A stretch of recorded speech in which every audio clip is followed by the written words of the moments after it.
I'm just waiting to get the notification. Okay, I see. I see it live on Facebook. I see it already live. Okay, wonderful. I want to thank everyone for tuning in this Saturday evening with a special edition of Off the Record. We have a guest who has known me my entire life and my siblings and my family. Brother Damon, assalamu alaikum, sir.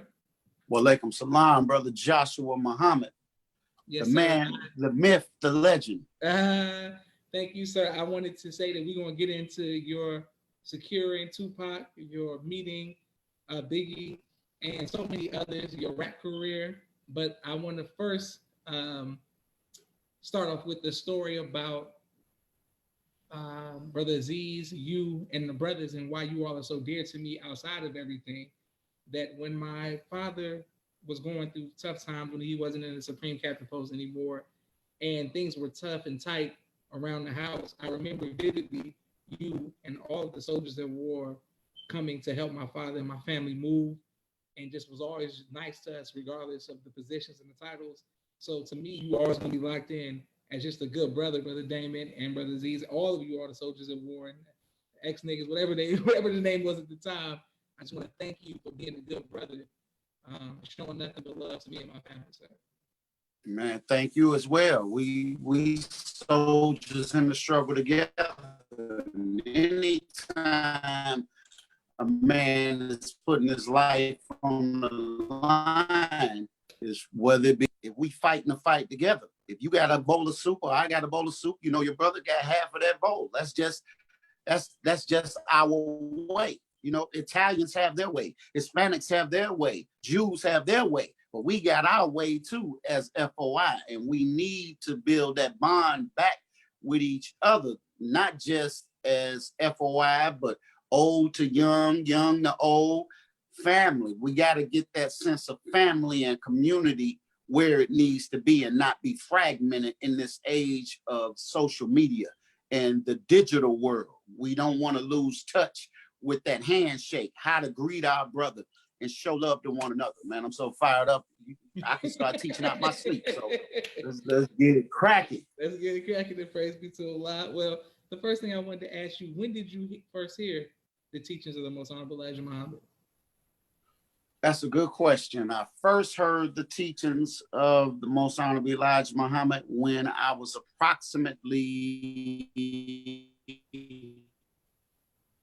17 years old. And I heard it. I was walking through my mother's living room, and back in the days, they had the old school cable box that sat on top of the TV, and you had to go up there and you could manually move it to the channels you want. You know, I saw this violin on the Bobby Jones gospel album. And it kind of freaked me out because I never seen a black man playing the violin. I thought that was something only white people knew how to do. But here was this black man playing this violin. And so after he finished, Bobby Jones started asking him a few questions.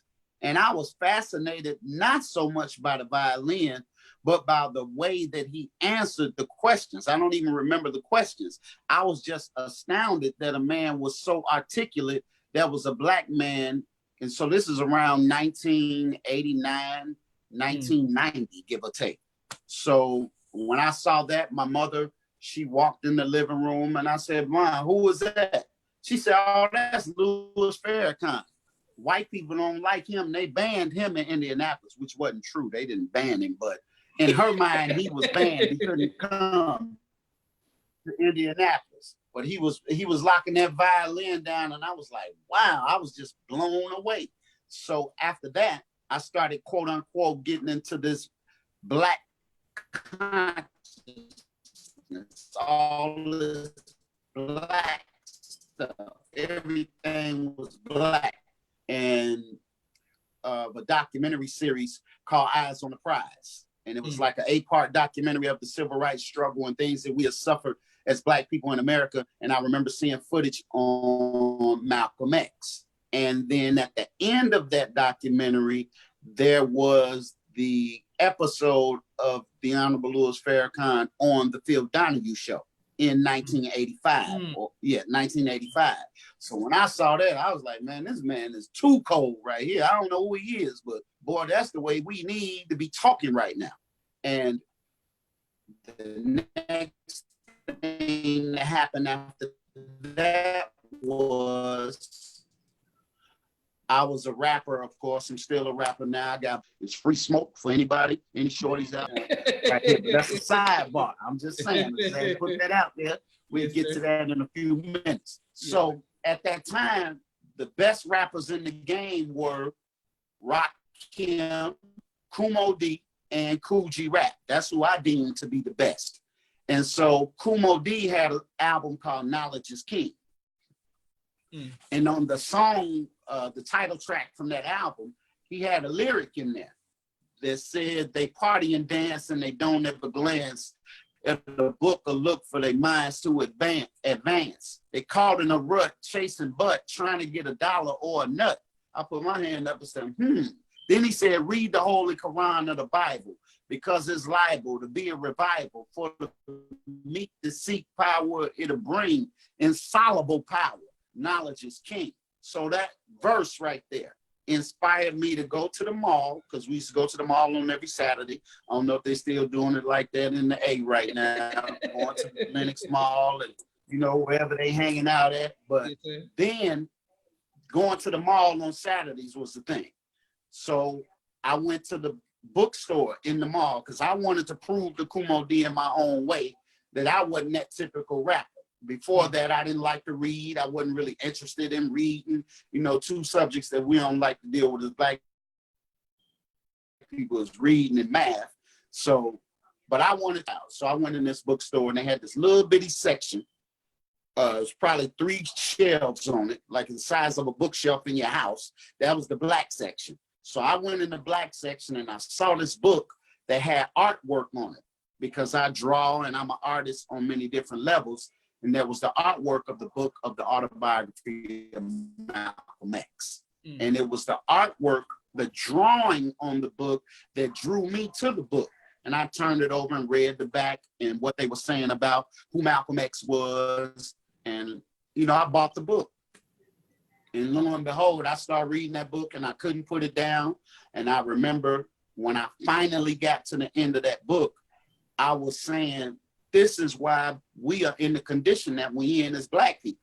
So picture me as a 19-year-old searching, like a lot of 19-year-olds are searching right now. You just don't have the answer. You have the questions, but you have not found the right people to give you the answers to the question. Yes, and so it was at that time when I said, we need a Malcolm X today. And it was around that time that I saw the minister on the Bobby Jones Gospel Hour, as well as on Phil Donahue, and I was hooked. I was a fish that jumped right in the bucket. So my girlfriend at that time, she knew I was into this black stuff.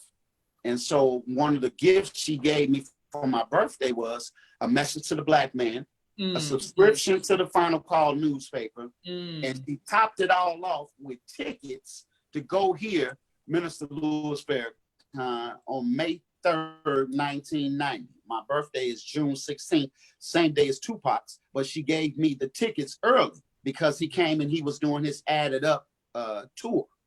What does America owe the black man? And so when I went to that at the downtown convention center in Indianapolis, I remember seeing this guy that was about 6 foot, 4 feet tall, big husky guy.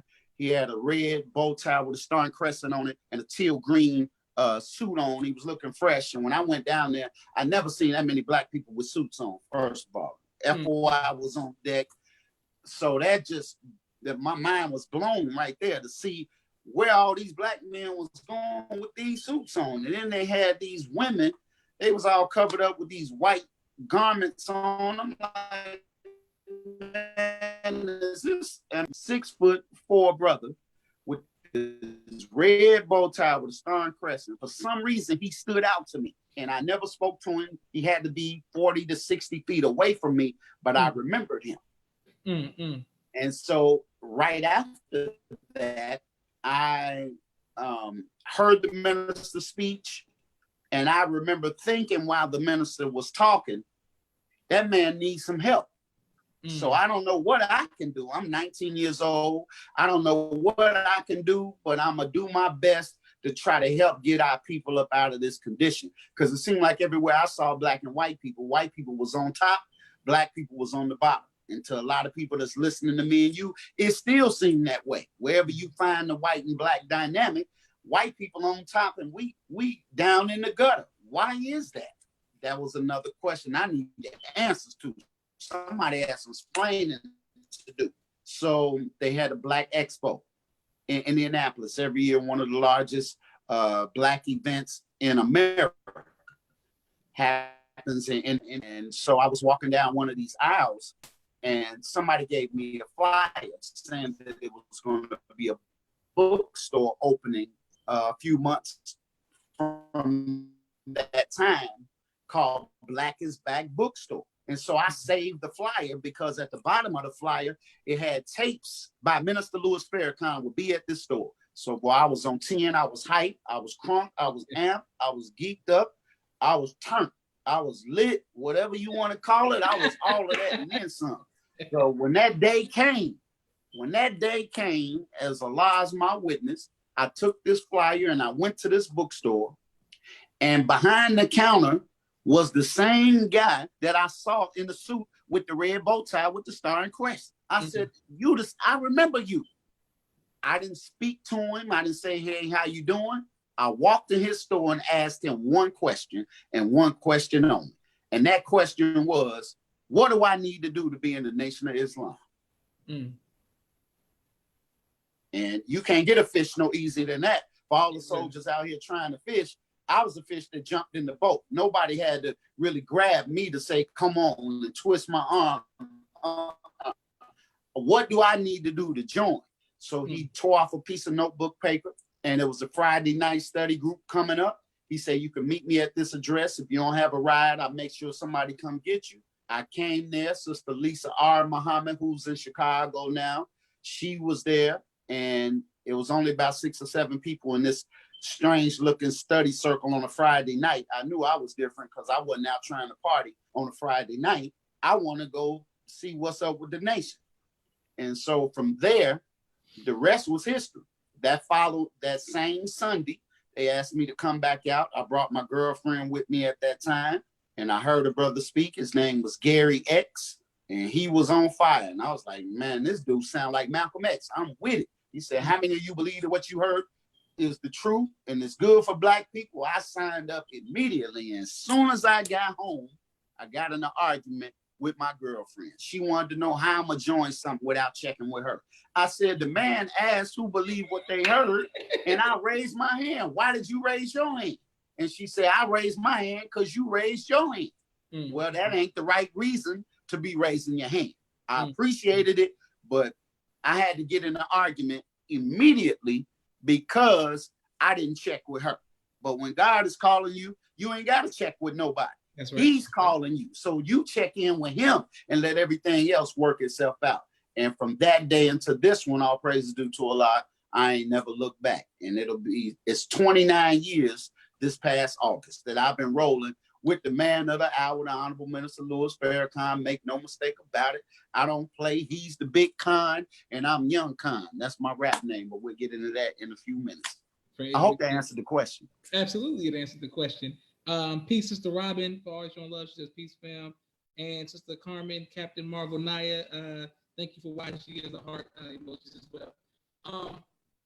You never said who the man was in the green suit with the red bow tie. Say it one more time. You didn't say who the man with the green suit was with the red bow tie. Oh, you caught that. Okay. So let me come on back to that. That man was none other than Brother James 2X, who's now known as Brother Aziz Muhammad. That was the captain of the Nation of Islam in Indianapolis, who grew rapidly to be the minister. He was, interestingly enough, he was playing for the New York Giants, but he was processing in Atlanta, Georgia, under a great minister named Minister Van Muhammad and Dr. Khalid Abdul Muhammad, the great black warrior may Allah be pleased with him, and the mighty minister Tony Muhammad. Brother Saeed, I believe is his name right now. So he was up under that tutelage, and he came to Indianapolis, and it was there that he became the captain.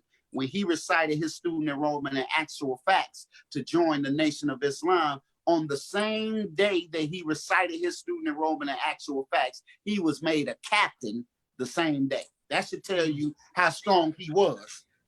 I ain't never, hey, Brother Joshua, look, I'm sorry for saying ain't and all of that, but I'm going to keep it 1 thou wow. I'm going to keep it 76 trillion. Please. I ain't never heard of a man recite his student enrollment and be made the captain all in the same day.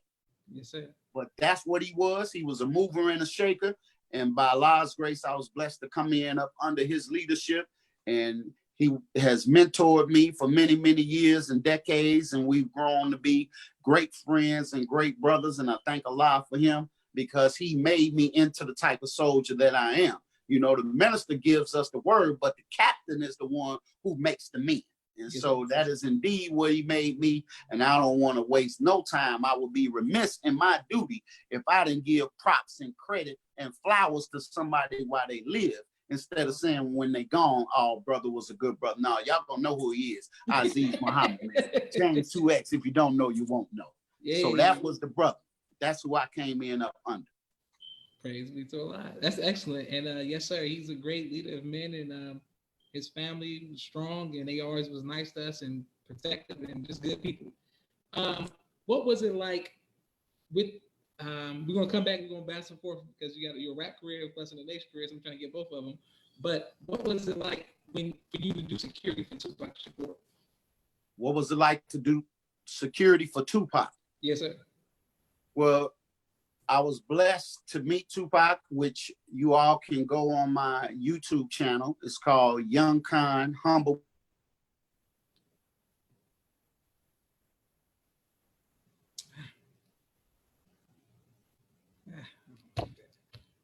Brother Damon. Yes, sir. Yeah, it was a little delay. Okay, we right back with you. Okay.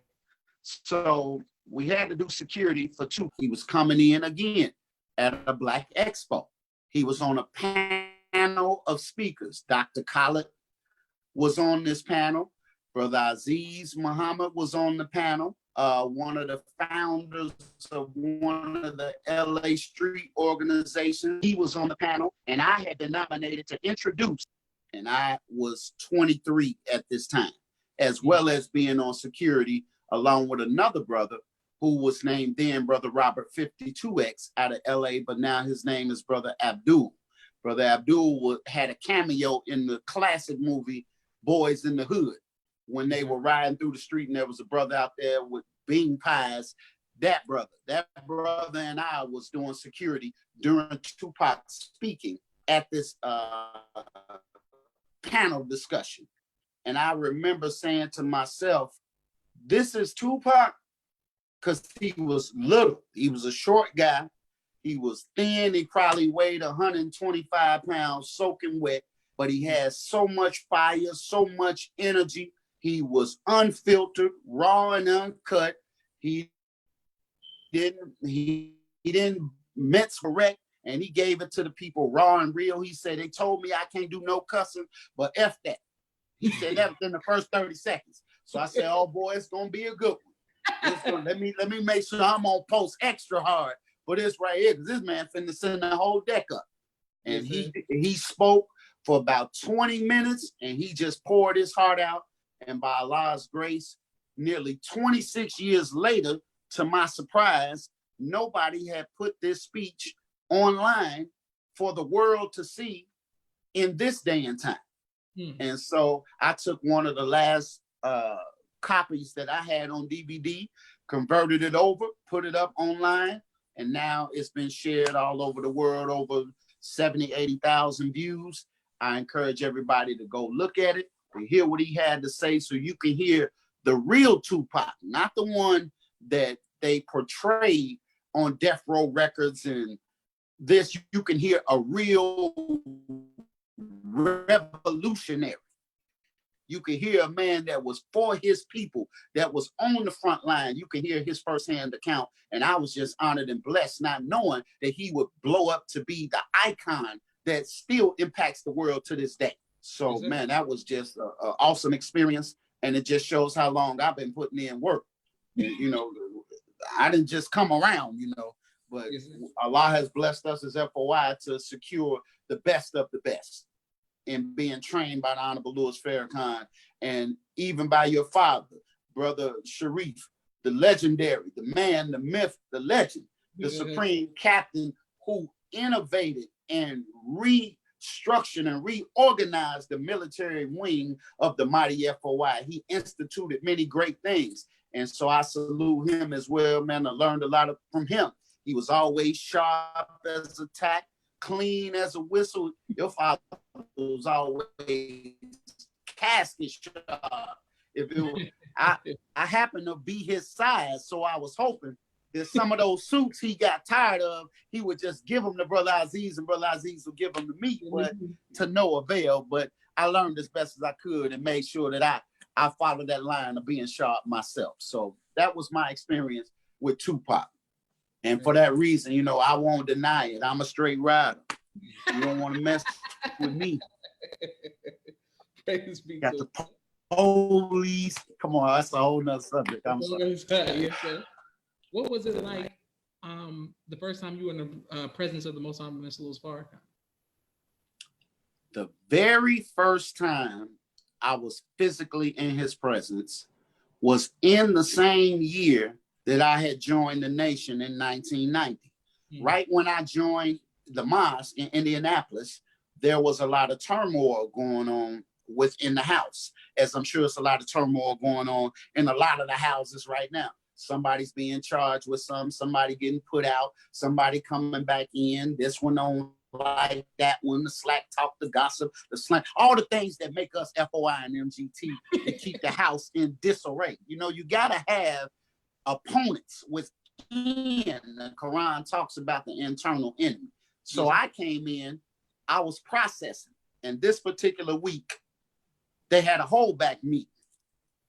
And I didn't know what a holdback meeting was, but anybody that know about a holdback meeting, you know it's going to be something to it. Either you're going to be giving some charity, somebody finna get some time out, we got to go do security, something get ready to go down. So in this holdback meeting, Brother Aziz was properly relieved as the captain until further notice.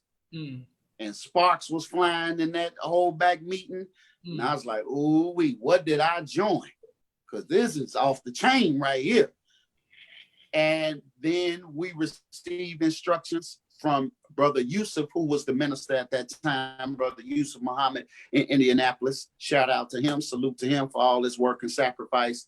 He said, the Honorable Minister Louis Farrakhan wants to meet with all of the believers next Sunday.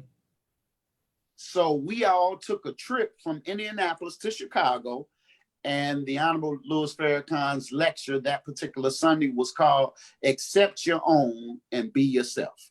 So I was in the audience, and as soon as he got done, he requested all of the believers register and processing to meet him in that back office. So when I got back there, I had a little throwback Bobby Brown Gumby high top fade. You know, I was fresh. I had on these big MC Hammer pants with the patent leather shoes. I didn't even have a suit jacket. I just had a tie on. And so we all standing there, the minister sitting there in this olive green suit, you know, with his hands like this, like he always likes to do, contemplate. And he gave everybody the greetings, and he said, well, you all have been writing about Brother James, which is Brother Aziz now. He said, well, now the floor is open for y'all to say what you got to say. Now here I am, green as summertime grass. I'm processing, and nobody in the mosque said a word. So I raised my hand, and I said, Assalamu alaikum, sir. And everybody looked at me because they like, what is he getting ready to say? He's processing. He don't even know what's going on. And I said, sir, I just wanted to let you know that I appreciate meeting you. And this brother right here has done nothing but help me. And the assistant minister that's there, he teaches like you, but the other minister remind me of a Baptist preacher. And I didn't, Farrakhan told me, and he told everybody else, he said, well, brother Yusuf, when you got a minister like that that's helping you, let him teach and you will get the credit. He said, I was like that when I was in Boston. I was the captain, but whenever I spoke, the place would be packed and the seats would just clear out with people joining. But Minister Ulysses didn't quite have the spirit that I had. He said, so when you got a man like that, let the man work and let him help you. You're going to get the credit as the minister. I don't know why I remember that to this day, but I remembered it. And then he looked at Brother Aziz and he said, y'all can't tell me nothing about this man right here. I didn't know that Brother Aziz had never met the minister either. That was his first time. So the first time he met the minister was complimenting him. He didn't know the minister had been watching him as a soldier. He said, y'all can't tell me nothing about this man right here. This man, the minister in Indianapolis.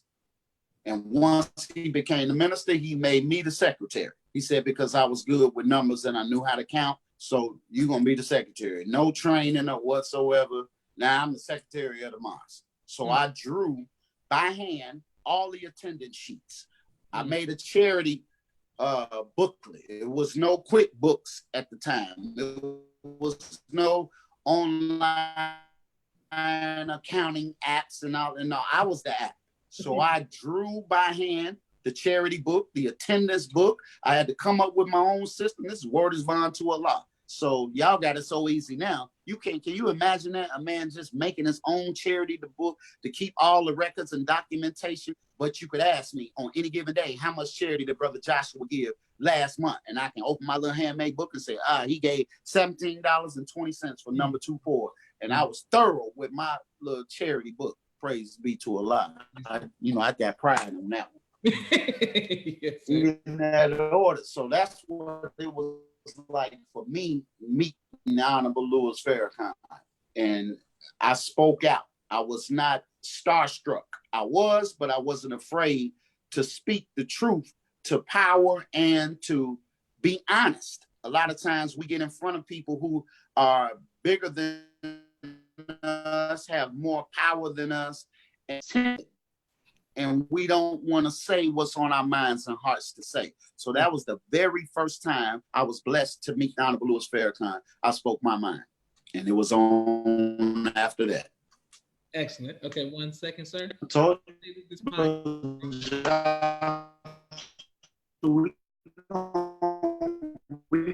gonna have it lit up. We gonna have this. Look, this is gonna. I didn't hear. Say it again. Okay, no, yes, I just want to say that this podcast is brought to you by my sister Miriam's book, ABC I Love Me. She got a coloring book coming on Amazon as well. My brother, Rashad Muhammad, and Jamal, his business partner, have a video production company, Street Premiere. Please support them. Google it, YouTube it. My second book, which is a children's book, Cleopatra, is on Amazon as well. Please support it. If you all have a business that you would like me to promote, let me know. Inbox, text, phone call, or Cash App, J Imagination, and you can be a sponsor of the podcast as well. Okay, straight back into it.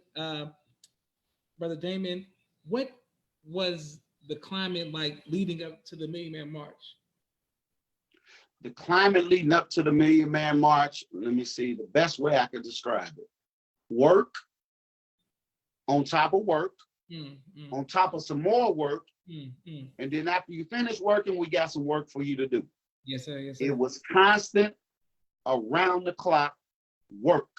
But being that we had formed our own group called Ex-Nicks, at that time, we was taking the nation by storm. We was trying to be the Minister and Malcolm X and Dr. Khaled of rap music. And by Allah's grace, we had sold over 5,000 copies of our first release on the streets of Indianapolis. because our thinking was we're going to put just enough in each one of these songs to where if a person never comes to the mosque, if they play this cassette or CD, then the mosque will be in their vehicle. The mosque will be in their home, and they will get the truth raw and uncut, and they will never be able to say that they hadn't heard it.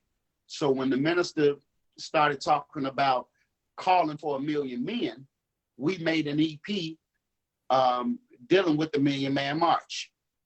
And all of the artists were being rounded up and called together to produce a compilation for the Million Man March. And I was blessed again to be in the presence of the Honorable Louis Farrakhan. D.A. Smart was there. Chuck D was there. Ice Cube was there. Supreme Captain Brother Mustafa was there. It was just, you know, who's who of the rap game there. We had our music queued up, and I leaned over. I remember looking at Brother Minister Aziz, asking if I could ask the minister, could we play our song? And so he said, yeah, go ahead and ask him. And I gave him the greetings, and he had his hands. I don't know why he always got his hands like this every time I see him talk to him, but he had them like that again. And I asked him, could I play the song that we did for the Million Man March? I said, I got it queued up and everything already, sir. And that made him laugh. And he said, yeah, go ahead. And as soon as we started playing it, everybody else in the room kind of started engaging in small talk, like they weren't even listening to every word. And when that song went off, he said, brother, you have to be careful on how you call the people to this march, because the spirit in which you call the people is the spirit in which they're going to come. And the spirit in that song that you just played for me is a spirit of war. And the devil will take that song and play it in a court of law and say, this is what they came to do. He said, so you got to be careful, brother. We don't want to be the ex-niggas and the ex-Muslims too. Everybody just started laughing. So I knew that those rappers that were in that room, they was going to be on that war talk the same way that we were on it. But the minister changed the trajectory of how he wanted it to be. He said, no, this is about reconciliation, responsibility, and us coming to be giving our repentance to the Creator. So we don't want to be in a spirit of war. He said, because out of the 1 million men that show up, you might have 50,000 that are ready to fight. He said, and the other 950,000 will be scared.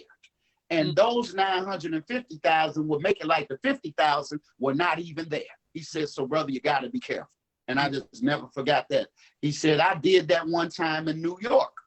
He said, I was the minister and somebody had got, one of the FOI got beat up, and I got on the radio and ordered all white police out of Harlem. They had 24 hours to get out. You say the next day, the police chief met in my office, and I told the police chief, we'll bathe this city in blood. He said, when he told that to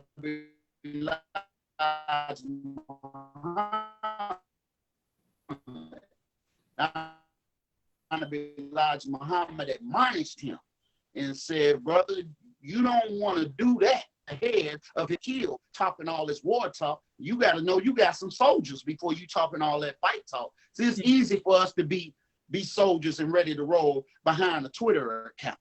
Oh, it's easy. Come on now. I'm off the subject, but I'm on the subject. It's easy for us to talk about going to go get our people when we ain't got to really go up in them projects and be about that life for real and be out here in the streets going after the dead for real. When they telling you gone somewhere, I don't want the paper, get out my face with that. You got to learn how to be patient and skillful and wise as a fisherman to go after the people. And that is all that we were on. And we got in this little 15-passenger van. Something was wrong with it. It was leaking fumes, and the whole way there, we thought we was gonna die from the exhaustion inside the van. Man, that was a rough road trip right there, boy. And we got there about 12 hours early. and we set up our vending table.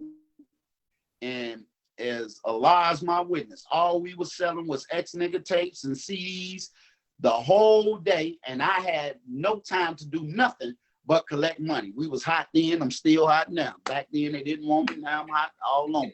That's the way it was. Hey, Brother Josh, I'm just telling you. Yes, so I took a restroom break, and I had this fanny pack on where I had all the money at.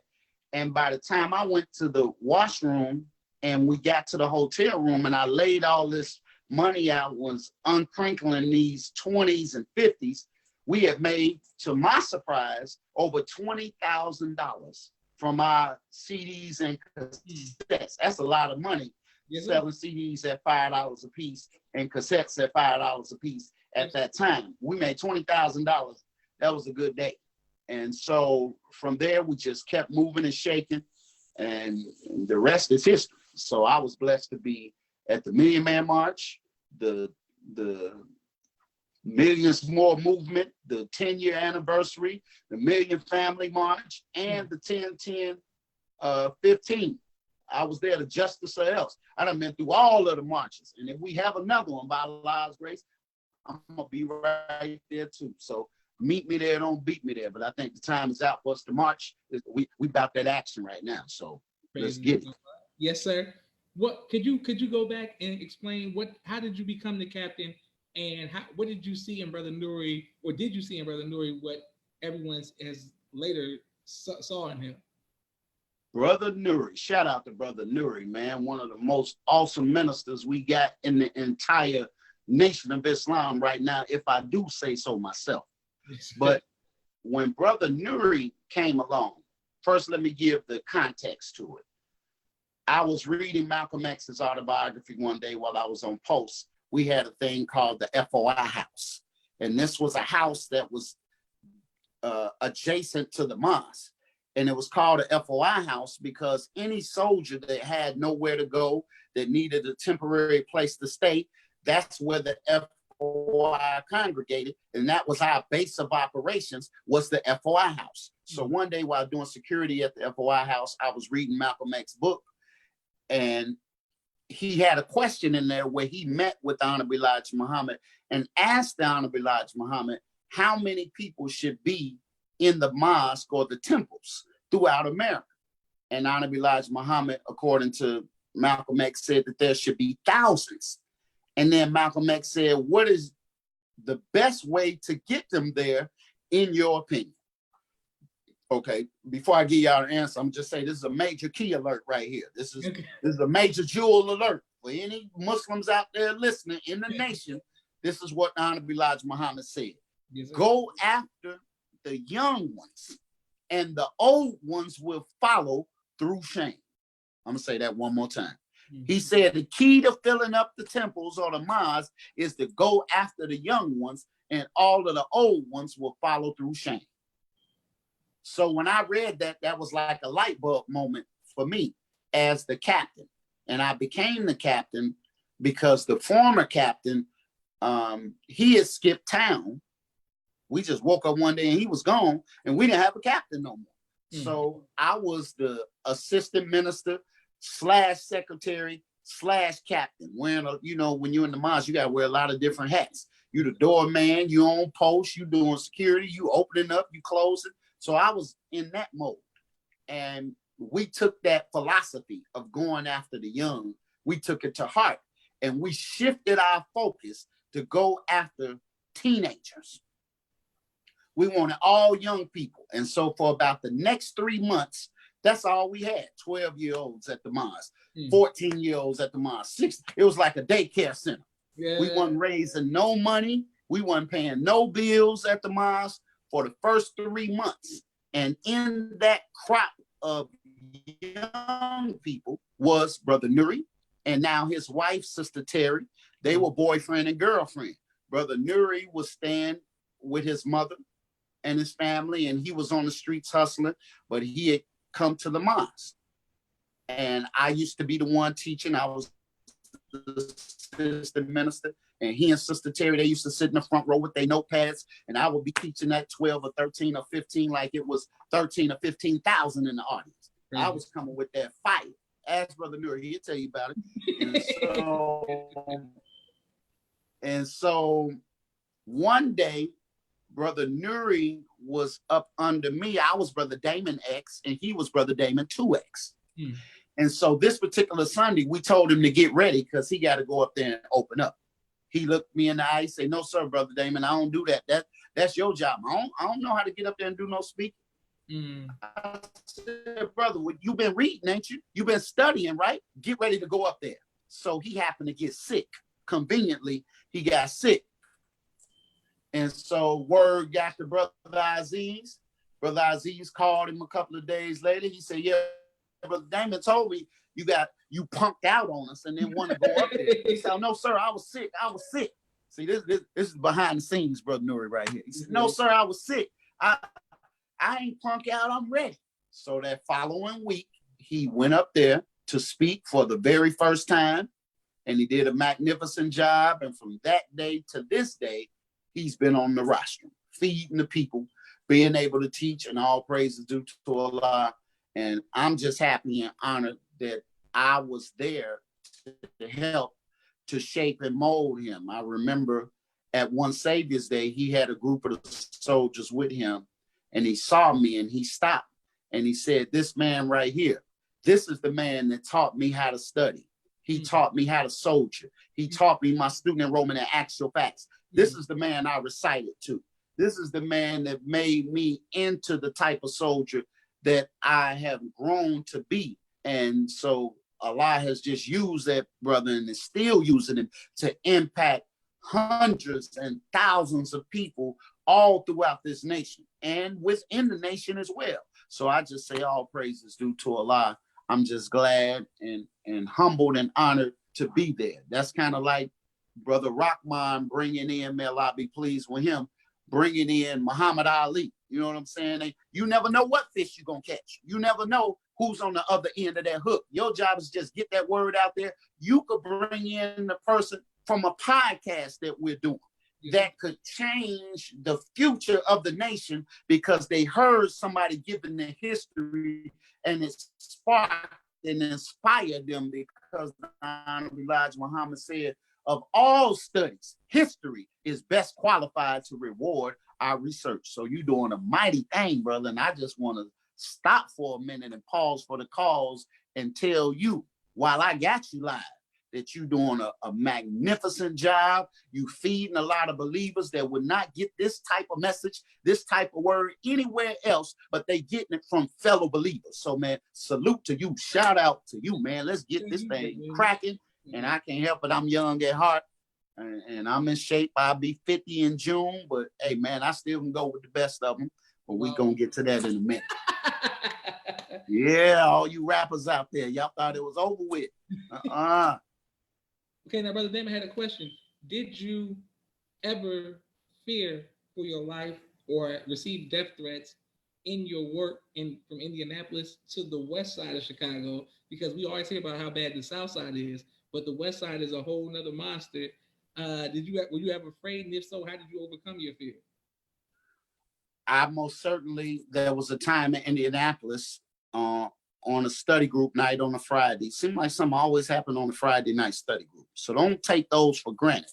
That's where you get the information and the word from the minister and the study guys, but you also get experiences that show you what you made of. So this particular night, there was only about a handful of believers at the study group, and I was the captain. And there was a younger brother by the name of Brother Andre X, who's, y'all can look him up. He was actually the junior FOI, and he and I were making our rounds around the just to do a property. We discovered 2 squad cars talk to each other before they go out to bust one of us upside the head or find they can harass. They were having a little squad car meeting on the back of the mosque property. And so he was with me, and we approached the car, and I said, "Excuse me, officer, anything we can help you with? Because we got a meeting going on the inside, and y'all just sitting back here." They say, "No, we don't need your help. We good."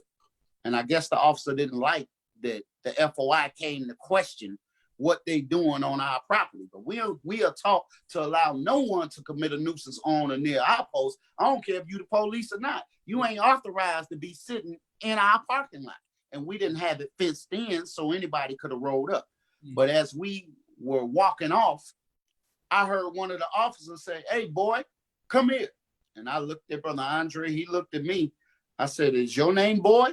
He said, "No, my name ain't Boy." I said, "Well, mine ain't either." So he can't be talking to neither one of us. And so we kept walking. And the next thing I know, a hand reached and grabbed me. And the two officers and myself and Brother Andre were engaged in a physical confrontation. So he body slammed one of them. I elbowed one, and we broke out, and we ran around the front to get into the mosque. The brother was on post. He was scared stiff. He didn't know what to do because he saw the police coming behind us, and we both ran into the mosque. And so they threatened him on the doorpost. That's why you can't never take that post for granted. Anything can happen. When you standing on that front post, if you a FOI man, you got to be ready to lay that thing down and lay some lives down. You might have to lay your own life down. But that night, he was scared stiff. And we were in the mosque. And before we got in the mosque, the police had maced me. They maced me in the mouth. They maced me in the eyes. I couldn't see. I don't know if you ever had pepper spray. But if you ever had pepper spray down your throat, that is the equivalent of ghost peppers in a bottle being sprayed in your eyes and in your mouth. And so I ran into the mosque, and by mistake, I charged into the sisters' washroom. Luckily, there wasn't no sisters in there, but I couldn't see or breathe or choke. I didn't care who was there at that point. I was trying to get this out of my eyes so I could go back out and fight. And it was burning my eyes. I looked in the mirror. I said, well, if I'm going to die, I'm going to take a few of them with me tonight. And I came out of there. And just as I was walking toward the officer, Sister Lisa R. Muhammad, who's in Chicago right now, the drill instructor, she stopped me. She said, Brother Damon, please don't do it right now. You got women and children in here. Just go with them. Just go with them. And she stopped me from further fighting the officers. And so they handcuffed me. They handcuffed Brother Andre. We got in the back of the paddy wagon. And as Allah is my witness, as we were riding down the street going to be locked up, Brother Aziz was coming in his vehicle, coming the other way. And he didn't know we were in it, but he saw the aftermath once we were gone. And they took us to the hospital, handcuffed me to the bed, handcuffed him. And while we were in the paddy wagon, I said to Brother Andre, I said, you straight? He said, yes, sir. I said, well, we must be doing something right because God went to jail and Honorable Elijah Muhammad went to jail. So we in good company. Let's get it. That was my spirit. So there was no fear at that point. And when we got in the hospital, they came by my bedside and they said, Mr. Damon Jones. I didn't answer. They said, are you Damon Jones? I said, no, I'm Damon X. They said, well, that's too bad because if you was Damon Jones, we was going to let you go. I was like, God dog it. That's the devil, ain't it? They said, if you was Damon Jones, we'd have let you go.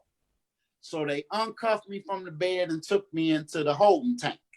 Little did I know while I was in the holding tank, now picture this. This is on a Friday night, Christmas weekend, going into Christmas. So you know the jail is overpacked. It's extra busy.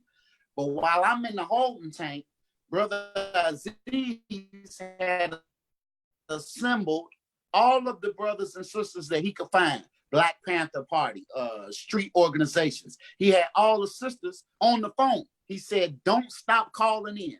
Around the clock from about 8:30 p.m. to midnight, they were all calling in asking about me. Is Damon Jones there? Is Damon X there? Whatever they call me. Just all night, they just kept blowing the phones up. Meanwhile, the brothers from the street organizations, the FOI, the processing men, the supporters, the empathizers, he had them rally and meet in the lobby of the police station. I didn't know none of this. So they called my name finally about 12:30, 1 o'clock at night on a Friday. Damon Jones. They said, Jones, I got up this time. They weren't gonna get me twice. They said, Damon Jones. I said, yes, sir. They say, get your stuff. Come on, you free to go. They say, you must know a lot of people. I said, why do you say that? They said, for the last 3 hours, the phone lines have been jammed with people just calling, wanting to know about you. So you got to be a celebrity. And they walked me down so Brother Aziz and the brothers that were with him could see that I was okay. And I gave them a thumbs up. I promise you, it was like in the Malcolm X movie.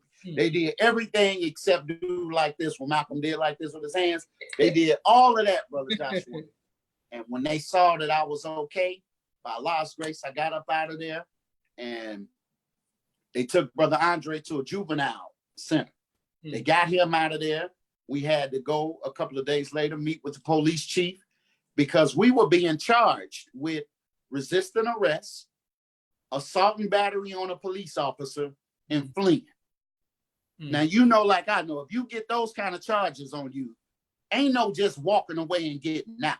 Yes, sir. Yes, we were charged with resisting arrest, assault and battery on the police, and fleeing the scene. They dropped all the charges. Praise be to Allah. And we had sensitivity training. We would go meet with the precinct captains and the officers and the chief of police. We had a press conference and everything. That was just one event that I could tell you about that could be fear related that would try you. But there were many more after that. Brother Nuri was out selling papers one day, and he walked to a car, and the brother cussed him out and said, get that such and such and so and so. I don't want no paper. Get on out my face, nigga. And said whatever he said. And Brother Nuri was offended. And so he started having words with the man. And the man got out the car with his gun drawn. And I, as the captain, I can't have no FOI dying on my watch. So I ran and stood in between Brother Nuri and the brother with the gun, with my back to the man that had the gun. I looked at Brother Nuri. I said, brother, get your papers and go across the street and go sell. He said, but brother, the man, I said, brother, I don't want to hear none of that. Go to the other side. The man said he didn't want no paper. He don't have to get no paper. If he was going to shoot you, you would have been shot. Then gone across the street. Assalamu alaikum. Yeah. Brother Nuri got his papers and went across the street. The man got in his car and the man drove off. And you still got Brother Nuri here to this day as a result. But to show that I had no fear, my heart and mind was on protecting the soldier to the point that I turned my back to our brother that had the gun on him. I wasn't worried about this man using no gun. My concern was the FOI out there. Brother, gone across the street, man. So we dodged a bullet. Literally, we dodged a bullet on that. But that's just Indianapolis story. So hopefully I gave you enough right there. But I could give some more on the west side. When we got to the west side of Chicago, that was a whole different act. Completely different. Because Indianapolis may have had 100,000 Black people scattered throughout the city, but the west side of Chicago alone, they ain't trying to hear nothing from nobody. They done seen it all, done it all. You got the realest of the real on the west side of Chicago because they come from Georgia. They come from Louisiana. They migrated to the west side of Chicago. So on the west side of Chicago, it's really like being in the South because everybody is from the South on the west side. And so Allah blessed us to build and go from a study group to a mosque on the west side with Brother Aziz being the minister and me being his captain. Allah blessed us in 90 days to go from a study group to a mosque. We registered 40 people in 90 days in 1996 on the west side of Chicago. Praises be to Allah. Yes, sir. Yes, sir. Well, how was that? I remember seeing the orange shirts and seeing you all on the street. And many of the my Lost Found friends from Naperville, way in the suburbs, knew about you all who had family on the west side. Like, oh, I know the brothers who be over there. How did you all? What was the method? How did y'all get so many people to accept? We stayed Well, from my experience in Indianapolis, we had came to the realization that as far as Chicago was concerned, you were only as good as the results that you turned in. You know, I was a secretary. So every week you got to turn in the attendance, you got to turn in the charity, you got to turn in how many people recited, how many people wrote letters. I had to do all of the paperwork. And I realized from being in Indianapolis that what mattered the most was how many papers you were selling, how many new converts you were getting. So we decided for the next 90 days, all we would do was focus on trying to get 40 registered. So with that, whenever we had FOI class, we would invite brothers out, and the FOI and the processing brothers would go in one room, and I would take all of the other men with me into a letter writing class. And right away, we would get them started on writing their letter.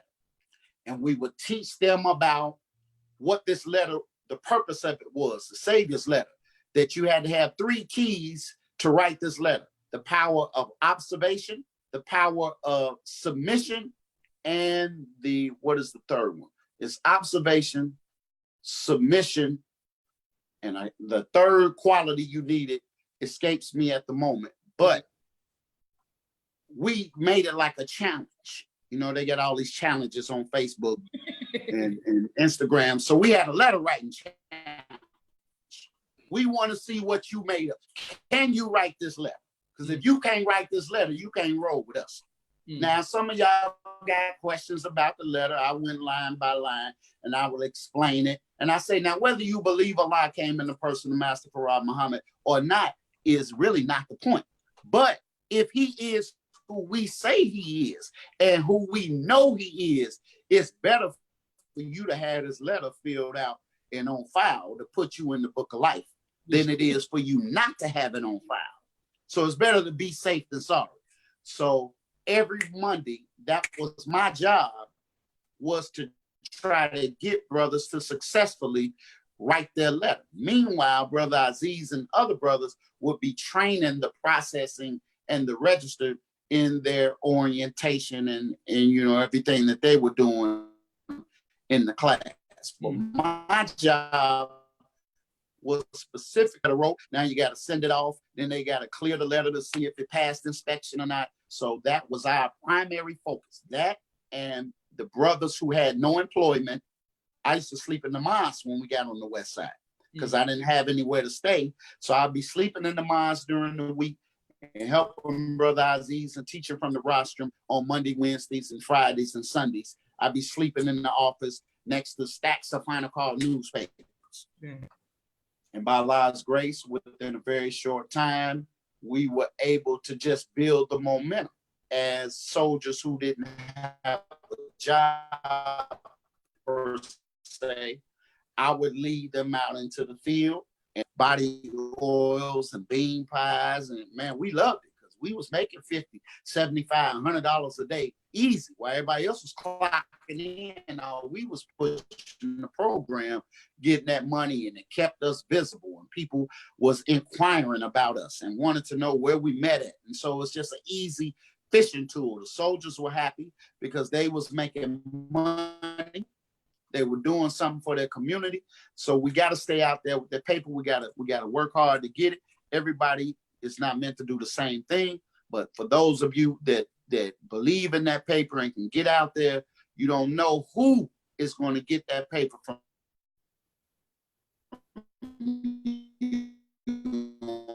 the other end. So, but more than the paper, they're watching your example. They're watching your personality. And so that fired up teaching. We talked to FOI. Hey, that's right. Go ahead. You teach hard. It wasn't this quiet church-like monastery or cathedral when a minister was teaching, but as a new fish, a new convert, a potential convert, if you sitting there and every time the minister say something, and the white man is the devil, and everybody just jump up out their seat, you saying, well, what am I missing? Man, they crazy up in here. Yeah, we was crazy about Farrakhan. And if you sat around us long enough, you was going to be crazy about him too. And so we just kept working And lo and behold, after 90 days, we busted out of that original meeting place and we had to get another location. And the Honorable Louis Farrakhan came over there and welcomed us, and he put up money himself. He borrowed, the Honorable Louis Farrakhan borrowed $150,000 for us to have a new meeting place. Bishop Don Juan used to be our guest at the mosque. That tell you how hard we was working. We had Bishop Don Juan with the green and gold sitting in the front row, taking his hat off, listening to the Honorable Louis Farrakhan. We had the gangbangers, we had the drug dealers, we had the drug addicts, we had the prostitutes, we had people that had a job, people that had no job. That if you came to the mosque and you did not have a guest with you, my job was to be at the front door to say, brother, where's your guest at? Oh, you ain't got no guest? Oh, no, we'll see you in 30 minutes. Go on out there, hit the corner. No, you can't come by yourself. You already got the word. So why are you coming empty-handed? No, you better go get somebody. You passed a lot of people to get. Oh, no, bro, you got 30 minutes. Come back in 30 minutes, you ain't get nobody. Got to go back out for another 30. So you would miss an hour to an hour and a half of the meeting because you didn't bring a guest. You didn't bring a fish. And so another thing we talked about that every FOI was supposed to have was a 3x5 notebook pad in his pocket where he was getting phone numbers all throughout the week. All throughout the week, you got to get somebody's phone number. Every day as an FOI and MGT, whether we're going to work or going to the grocery store, you're going to see a potential fish.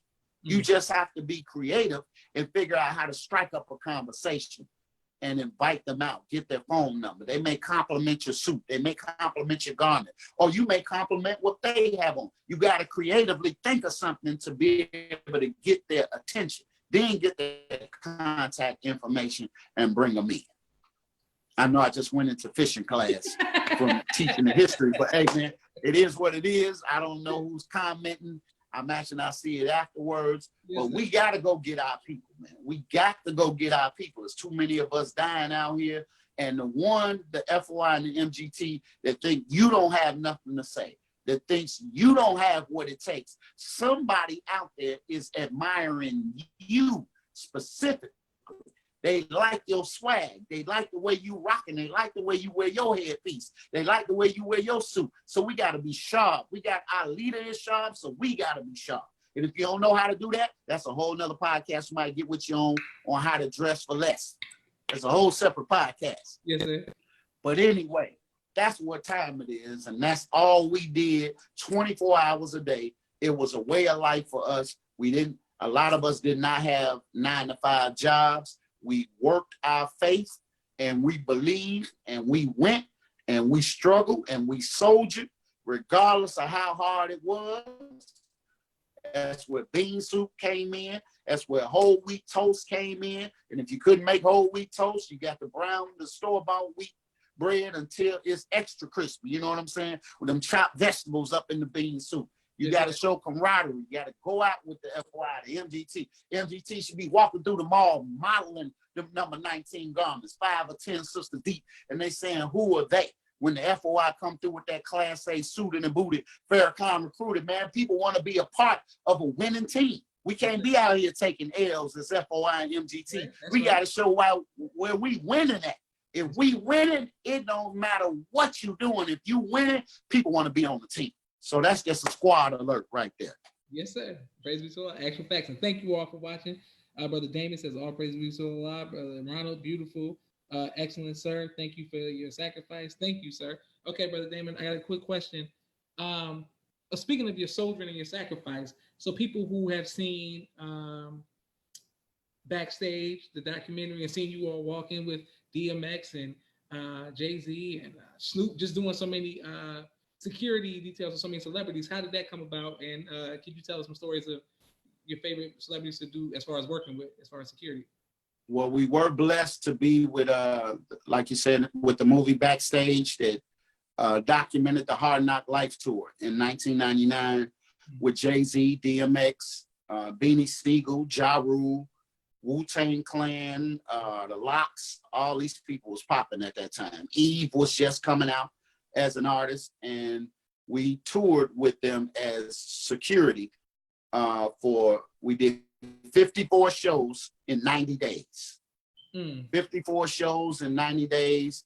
And it was, hey man, that was a tour of a lifetime. So I done seen enough Jay-Z shows to last me for the rest of my life. So he wasn't the Jay-Z he is now, but he was touring with his Hard Knock Life album, which is his best-selling album to date, the Hard Knock Life album. Yes, sir. And when we got toward the end of that tour, I actually battled DMX. I got to rap for Jay-Z. Jay-Z, when he heard me rap, we were in Chicago, and he was walking a few steps ahead of me, and I said, what up, Jigger? And he turned around and saw it was me, and he said, yo, I like what you was kicking to me last night, man. That was tight. He said, as a matter of fact, when we get on the West Coast, I'm going to call you out on stage to spit what you spit for me, so be ready. Boy, I could not tell you how fired up and lit I was. But Jay-Z himself to tell me from his mouth to my ears that he gonna call me out on stage to spit them bars. For all of y'all that think that I ain't got bars, I'm telling himself vouch for me and was gonna call it. You know what I'm saying? Hey man, I'm gonna pop my own call on that. But so needless to say, when we were getting further and further west, we had a backstage meet and greet, and a fan walked up to Jay-Z, and Jay-Z thought he was going to sign an autograph. And the sister said, no, I don't want an autograph. I want to know why during your show you give shouts out to Biggie, but you don't get no shout out to Tupac. And Jay-Z had this dumbfounded look on his face, and he said, well, Biggie is my friend. I don't know Tupac. The sister said, no, F that. You in hip hop, you got a responsibility. It might have been an undercover MGT. I don't know. She might have infiltrated. But she stung Jay-Z with those words. She said, no, you got a responsibility to the hip hop community, because for you to shout out Biggie and don't give no love to Tupac, it just fosters the division. And so, no, I don't want no autograph. I just wanted to say that to you. She left out of the room. And a few days later, as we got further west, I noticed during sound check, Jay-Z started playing Tupac songs in his lineup. He started playing Hail Mary.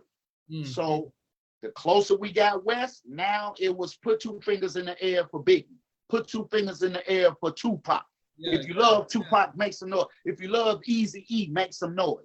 And so he adjusted his show based on that intel coming from that sister and that concern, because the climate of hatred of East-West Coast was so strong, we were all worried to a degree that something might jump off, because it hadn't been a major rap tour before the Hard Knock Life tour. The last major tour was in 1986 with Run DMC, and somebody had got killed or trampled coming out of the concert. So no stadiums, no arenas will book any hip hop artists to come do a show. So a lot was on the line for us as FOI to make sure that it was a safe tour for 54 cities. And when we got to the West Coast, man, I couldn't sleep. I just knew this was going to be my moment right here. Beanie Siegel stepped to the side, Young Con finna hit the stage. Jay-Z had on his bulletproof vest, and Crips and Bloods was all in the front row. We thought it was getting ready to go down. Jay-Z had his LA Laker jersey on. He had his bulletproof vest underneath that. And the heads of security had told us, look, we just gonna get in and get out. It's a lot of concerns about security tonight. So needless to say, I didn't get called on stage. I was flabbergasted. My big moment with Hov, to be on the stage with him, make history, Brother Joshua, man, and we had to get out of town before sun came back up. Yes, sir. Yes, sir. But when we got to the last two shows of the tour, I was blessed to be in the limo, myself, Brother Aziz, DMX, DMX's best friend, and the limo driver. That's all that was in the limo. And Brother Aziz asked DMX, he said, yo, X, do you mind if Brother Damon lets you hear some verses that he got? He said, sure, I don't mind, go ahead. You know, he did it. And so when I said my rap, DMX said a rap. And then I said a rap. Then DMX said a rap. Yeah. And we went back and forth. We went back and forth for about 20 minutes. Back and forth, back and forth, back and forth. And Ed said, yo, I like you. Your style is dope. He said, I don't mess with anybody. I'm not just saying that, you know. I know a lot of people. I don't care if you sold 1 million records or if you sold no records. If you're hot, you're hot. You feel me? He said, there's only so many people in the rap game that even has it. He said, I'm going to tell you who has it. He said, Mystical has it. That was the first person he named. Man right here. He said, Mystical. He said, Scarface. Scarface has it. He said that Cool G Rap has it. He said that Jay-Z has it. And then I said, Nas. He said, I said, Nas is too inconsistent. He said, yes, he's too inconsistent. And he said a couple of other names, and then he said, and you. That's my list. Those are the only ones that got it in the game. So now I'm on the Legend Let the Record Show. I'm on DMX's top 10 list of coldest rappers ever. I'm on the Mighty DMX's list. So fast forward, we get to the hotel. This particular night, DMX is going out. He wants to, it's an off night. His regular personal security, they not working that night. So we as FOI, we jump right into action. And this particular night, we don't have to be in class A, we in class C, sweatsuits or whatever, Jordans or whatever we wearing. Because we had shopped at the outlet malls and all that stuff while we was there. So I'm fresh to death with my retro to this club. DMX and his crew is in the VIP. And we on security. And the host at the club announces that they're going to have a rap battle that night. And I looked at Brother Aziz. I said, ooh, I love to get into that. He said, well, if you want to get in, go on and get in it. Say no more. I got in the battle. And it was 12 MCs left. And I was the last one to go. And it boiled down to me and one other guy. And me and that guy, we had the battle. The host said, call it in the air. We're going to flip a coin. And I won the toss. And I said, well, let him go first. And then I said, well, let him go, but I want to do it a cappella because I had noticed he was good rapping to music. So I handicapped him, but he didn't know it. See, I used that FOI training. And I said, take the music out. I want the people to hear us. So he went first. I went second. And while I was rapping, I could hear DMX up in the VIP section saying, yeah, hold me down, baby. Dog, give it to him. I could hear him barking up there. And I beat the dude so bad by Allah's grace, DMX and the crew came down out of VIP and got on stage with me. And somebody in the audience tried to challenge DMX to a battle. DMX cussed him out, called him all kind of names that I can't even say on this podcast. And the only thing that calmed DMX down, Brother Aziz, was like, X, come on, man, you ain't got nothing to prove to this man. You already up there. He trying to get what you trying to be. And the host or the promoter of the club bought DMX a pit bull, a baby female pit bull, and that calmed X down all the way, and we got up out of that club. And that's my Hard Knock Life story. Man, but I can tell a lot more, man, but we need a part 2. I'm telling you, yeah, we're going to need a part 2. Yes, sir. Well, speaking of that, I want to thank everybody. What was for tuning in, and thank you for your thank your family for their sacrifice as well. But what we'll come back in part 2 for some more. But what would you like your legacy to be, sir? What would I like my legacy to be? That I would like for my legacy to be that I prove to be a faithful servant, a wonderful brother, a serious soldier, a dependable FOI, and I want people to be able to remember me like they remember our big father, the Most Honorable Elijah Muhammad, and our father, the Honorable Louis Farrakhan, for the work that they put in for the rise of our people. If I can be remembered and my name can go down in the history for being one of them ones, you know, that put in the work, that actually gave life to the dead by the multitude.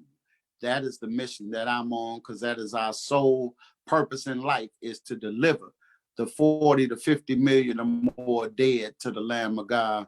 And I just want to go out swinging. And I want people to be able to say, oh, he fought all the way to the end. That's what I want it to be. Praise be to Allah. That's an amazing legacy. Brother Damon, once again, thank you, sir, for being a sincere brother and being humble. I would have never known nothing about DMX. You don't carry yourself. You don't make no reputation of yourself. You so great. That's what I'm saying. Like, I would never know you. Hey, man, I'm like the scriptures. You got to come without observation. Yes, sir. Right? You got to come without observation like a thief in the night. Yes, sir. And so, man, I just want to thank you for having me on your show. Thank you, the team, for all of y'all hard work, because I know for every man that you see, there's a whole team that you don't see. And you might be the one in front of the camera, but I know that it's many people that's working with you to make this thing successful. So I would like to salute all of them as well. I got to give a shout out to my queen, Humble B, Miss Sion. Y'all show us some love, man. Y'all go to our channel, Young Khan Humble B TV. Y'all want to order music, you can get with me. I got a book out, all of that. Get in contact with me. My number directly is 219-200-9949. My line is open if you will believe my calls. Yes, sir. So, thank y'all very much. Memory, nothing like going to, for me, coming from the suburbs, driving to 7351 South Stony Island and seeing you and Brother Aziz and you all performing and seeing y'all throw money into the audience and having people go crazy. But at the mosque, it was like, oh, we got our own rap culture, and it was just beautiful. And I just salute y'all for trying to, not trying, but upholding our culture through music. That's an amazing thing, man, to the streets. I appreciate that. You know, we believe in the philosophy that hip hop is the religion of young people. Yes, sir. Absolutely. So no man can be successful in teaching the people that cannot speak clearly the people's language. And that's why, to me, there's a disconnect between the elders and the youth, because we're not bridging the gap through the music and the hip hop culture. See, I should be able to have a conversation in a non-judgmental space about Megan Thee Stallion or Cardi B, or Lil Yachty, or Coach K with Quality Control, or the Migos. See, I know, hey, come on, man.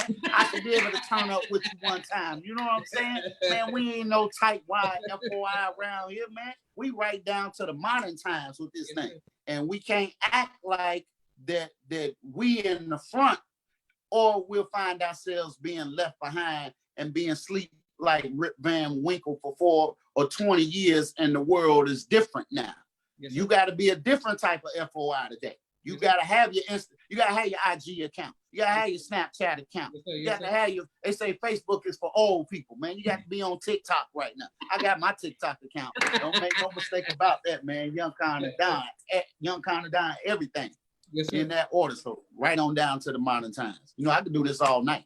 Yes, sir. Thank you. And please give greet to your family. Shout out to your queen and your children. But please, Humble B. Yes, sir. Please give the greetings to Brother Captain Aziz, and just let him know we love him. We will always honor and respect his name, sir. So thank you. Absolutely, man.